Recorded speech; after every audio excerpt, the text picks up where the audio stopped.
بسم اللہ الرحمن الرحیم۔ آج انشاءاللہ الرحمن ہم بیان کرتے ہیں کہ غسل کن چیزوں کی وجہ سے واجب ہو جاتا ہے۔ آپ سکرین پر دیکھیں، ہم نے ٹوٹل 4 چیزیں بنائی ہیں، ان میں سے 3 وہ چیزیں ہیں جن میں عورت اور مرد دونوں شامل ہیں۔ سب سے پہلی جو چیز ہے جس سے غسل واجب ہو جاتا ہے وہ ہے منی کا نکلنا، جس کی وضاحت ہم بعد میں کرتے ہیں۔ دوسری چیز ہے کہ میاں اور بیوی کا آپس میں دخول کرنا، اس کی وضاحت بھی بعد میں کرتے ہیں۔ اور تیسری چیز ہے کسی مسلمان کا فوت ہو جانا۔ چوتھی چیز ہے جو صرف عورت کے لیے خاص ہے، وہ ہے حیض اور نفاس کا خون بند ہو جانا۔ جب حیض اور نفاس کا خون بند ہو جاتا ہے تو اس کے بعد عورت پر غسل کرنا واجب ہو جاتا ہے۔ آئیے سب سے پہلی چیز کی وضاحت کی طرف چلتے ہیں کہ جب منی نکلے تو پیارے ناظرین، اب یہ منی کیا ہوتی ہے، اس کی کیا پہچان ہے؟ تو ناظرین، انسان کی اگلی شرمگاہ سے پیشاب کے علاوہ جو لیس دار پانی نکلتا ہے وہ 3 طرح کا ہوتا ہے۔ ان میں سے پہلا ہے منی، جس کی ہم بات کر رہے ہیں۔ اس کا رنگ سفید ہوتا ہے، یہ گاڑھا ہوتا ہے، لیس دار ہوتا ہے۔ اور دوسرا وہ مزی ہے جو شہوت کے وقت انسان کی شرمگاہ سے قطرات نکلتے ہیں۔ تیسرا جو پانی ہے وہ کسی بیماری کی وجہ سے یا پیشاب کے شروع میں یا پیشاب کے بعد میں نکلنے والے جو قطرات ہیں ان کو ودی کہا جاتا ہے۔ تو یہ 3 طرح کا پانی ہے جو پیشاب کے علاوہ انسان کی شرمگاہ سے نکلتا ہے۔ تو ناظرین، منی کے علاوہ جو بھی انسان کی شرمگاہ سے پانی نکلتا ہے اس کا نقصان یہ ہے کہ اس سے کپڑے خراب ہوتے ہیں، جسمانی حصے پر جہاں پر لگے اس کو دھویا جاتا ہے اور وضو ٹوٹ جاتا ہے۔ لیکن جب منی نکلتی ہے، منی کس انداز سے نکلے، اس کی وضاحت یہ ہے کہ جب یہ منی اچھل کر نکلے، لذت کے ساتھ نکلے، تو اس وقت غسل واجب ہو جاتا ہے۔ اب اس کی بھی 2 صورتیں ہیں، نکالی جائے یا پھر خود نکل جائے۔ نکالی کیسے جائے؟ جائز طریقے سے یا پھر ناجائز طریقے سے۔ جائز طریقے آپ سب جانتے ہیں کہ میاں بیوی کا آپس میں ملنا، یہ جائز طریقہ ہے، اور اس کے علاوہ جتنے بھی طریقے ہیں وہ ناجائز طریقے ہیں۔ اب نکلتی کیسے ہے، خود کیسے نکلتی ہے؟ وہ نیند میں نکلتی ہے، جس کو احتلام کہا جاتا ہے۔ جب مرد اور عورت سو کر اٹھتے ہیں، کوئی ایسی خواب آتی ہے جس کی وجہ سے احتلام ہو جاتا ہے، یا پھر خواب کے بغیر بھی کپڑے خراب ہوئے نظر آتے ہیں، ایسی صورت میں بھی غسل فرض ہو جاتا ہے، واجب ہو جاتا ہے۔ تو ناظرین، آپ سکرین پر دیکھیں، اس کے دلائل آپ کو سکرین پر مل جائیں گے، ہم بغیر دلیل کے بات نہیں کریں گے۔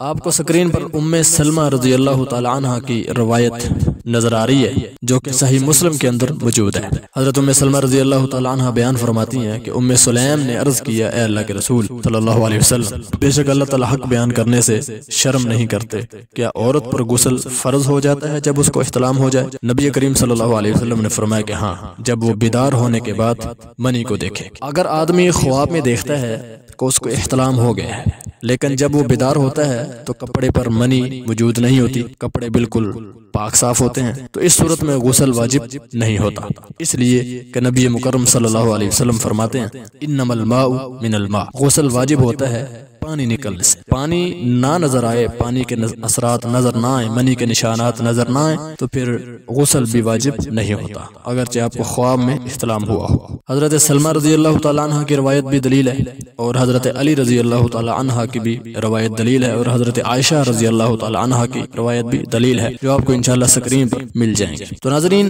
دوسری چیز ہے جس سے غسل واجب ہو جاتا ہے وہ ہے میاں بیوی کا آپس میں دخول کرنا، یعنی کہ جب مرد کی شرمگاہ عورت کی شرمگاہ میں داخل ہو جائے تو غسل واجب ہو جاتا ہے۔ اس کی دلیل حضرت عائشہ رضی اللہ تعالی عنہا کی ہے کہ نبی علیہ الصلوۃ والسلام نے فرمایا کہ جب مرد کی شرمگاہ عورت کی شرمگاہ میں داخل ہو جائے تو غسل واجب ہو جاتا ہے۔ اب یہاں پر انزال ہو یا نہ ہو، یعنی کہ مرد کا جو پانی ہے، جو مادہ ہے، جو منی ہے، وہ نکلے یا نہ نکلے، اس کی کوئی پرواہ نہیں ہے۔ ہاں، دخول ہو جائے تو پھر غسل بھی واجب ہو جائے گا۔ ابو ہریرہ رضی اللہ تعالیٰ عنہ کی بھی روایت ہے، نبی مکرم صلی اللہ علیہ وسلم نے فرمایا کہ جب تم میں سے کوئی شخص عورت کی 4 شاخوں کے درمیان بیٹھے پھر اس کو مشقت میں ڈالے، یعنی کہ جمع کرے، تو غسل واجب ہو جاتا ہے، اگرچہ انزال نہ بھی ہو۔